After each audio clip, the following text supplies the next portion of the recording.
Okay, and now we invite Mr. Reginald Motswaiso, CEO of Botswana Housing Corporation, because they are one of the very important borrowers from EximBank, so this is why he speaks here. Thank you. Good morning after a good night from Mr. Seto.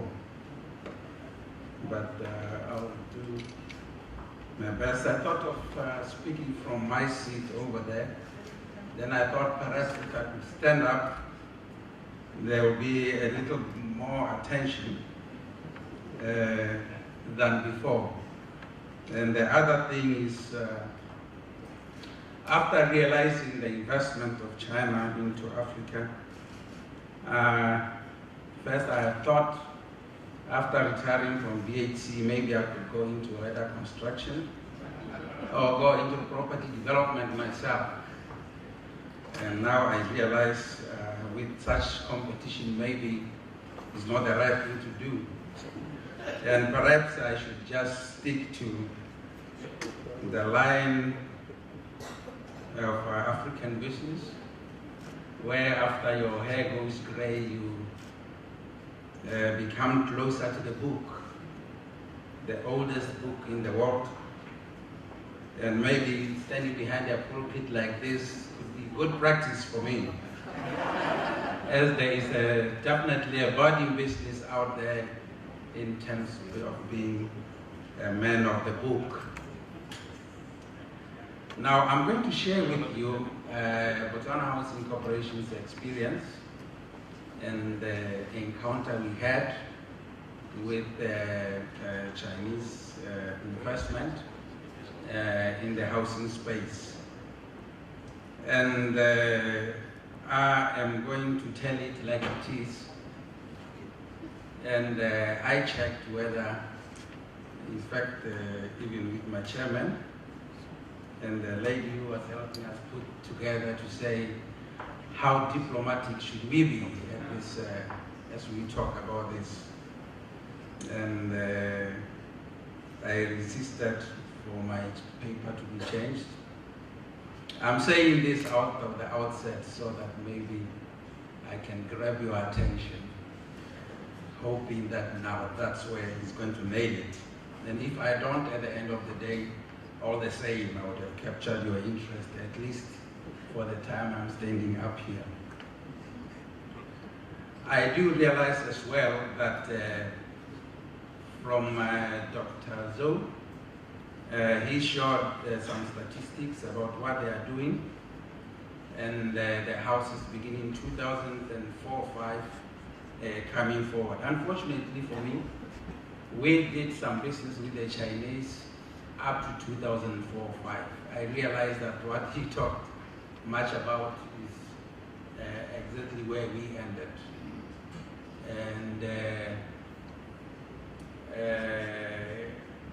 I take it that perhaps our experience or my experience could have been otherwise because we were the guinea pigs.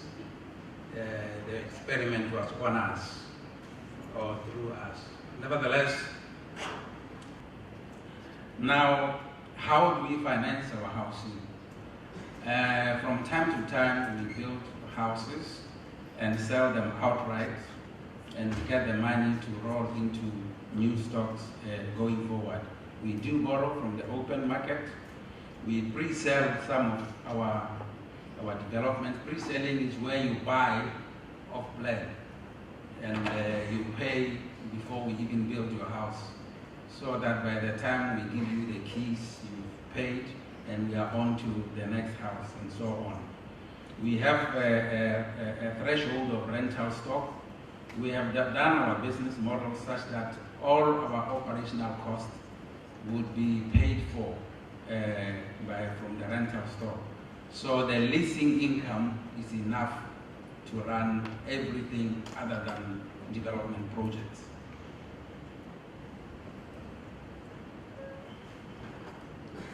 Now, like I said, we don't receive any grant or subvention from government. We use external funding from the capital market. We pay interest rate in terms of our portfolio from 7.5% to 12%.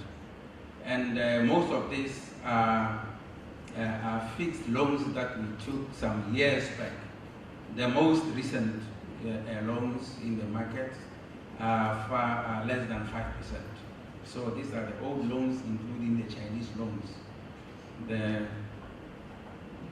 And they run from 8 to 23 years.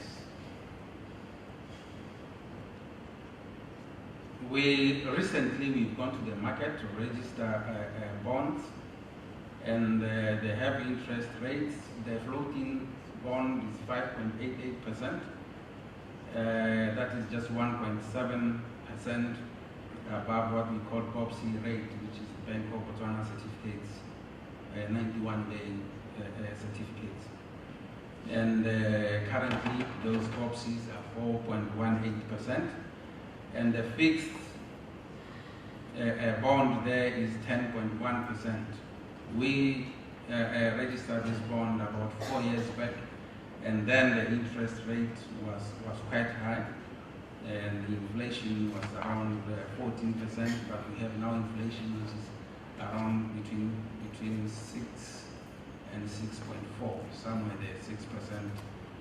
So that's why it is easier or cheaper to go to the market now. Now, before this seem or shrink, because then we had the Minister of Finance who eventually became president. Just one day called all of us, heads of public enterprises, to say from today you either swim or sink. There will be no more loan from government, no guarantees from government. You just have to go to the open market. But of course, for some of us, this is what we've always wanted. We needed that flexibility.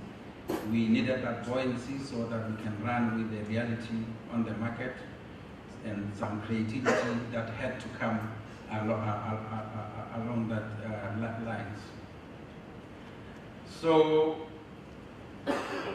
as we speak now, we have, in terms of our loan portfolio, 1% to government. This is an irredeemable loan that was given to BAT at inception, that you shall be paying interest at 14% indefinitely. This loan is scheduled such that all you pay is interest, zero to capital. So it's going to be like that until heavens come down. Now, in terms of other loans that the government sold the book to the private market, is 18%. The China EximBank loan, 10%. Obviously, we prefer an open tender system because it's transparent, it's robust, it allows for competition in the market, and we can get the value for money, and it's in line with what obtains in the market. But I just must say that, yes, as BAT, we have used China loans from EximBank. I really wish these loans could come direct, because then we will have more say into what goes on in our project and in our processes. The loan going through the government really doesn't help. I have already discussed this.